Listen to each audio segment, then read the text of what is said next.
పరమశివుడు దక్ష ప్రజాపతి కూతురు సతీదేవిని వివాహమాడాడు.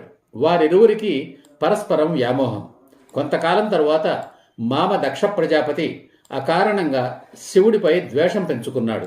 అహంకారంతో నిరీశ్వర యాగం తలపెట్టాడు. కూతురుని అల్లుణ్ణి పిలవలేదు. పిలవని పేరంటానికి వెళ్లవద్దని భార్య సతీదేవికి చెప్పాడు శివుడు. కాని పుట్టింటి మీద మమకారం ఆమెను ఆపలేకపోయింది. శివుడు అయిష్టంగానే అనుమతించాడు. సతీదేవి పుట్టింట యాగానికి వెళ్ళింది. కన్న కూతురుని కూడా చూడకుండా ఆమెను అవమానించి ప్రాణం తీశాడు దక్షుడు. భార్యపై వ్యామోహం చంపుకోలేని శివుడు మతి తప్పి పిచ్చివాడై భార్య భౌతిక కాయాన్ని భుజాన వేసుకొని తిరుగసాగాడు. అజరామరుడు శివుడు అంటే చావు పుట్టుకలు లేనివాడు. ప్రాణం పోదు, అంతకంటే ఏం చేయగలడు?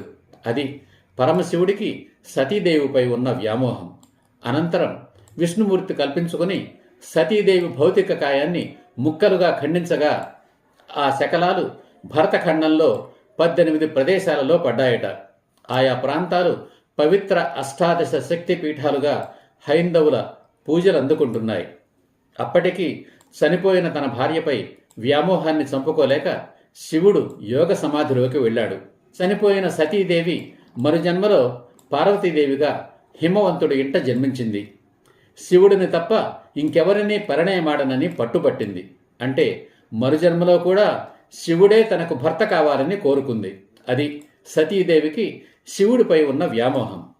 విష్ణుమూర్తి మరలా కల్పించుకొని సతీదేవియే పార్వతీదేవిగా పునర్జన్మ పొందిందని శివుడికి తెలియచేసి శివపార్వతుల వివాహం జరిపించాడు. అలా శివపార్వతులు ఆది దంపతులుగా నిలిచారు.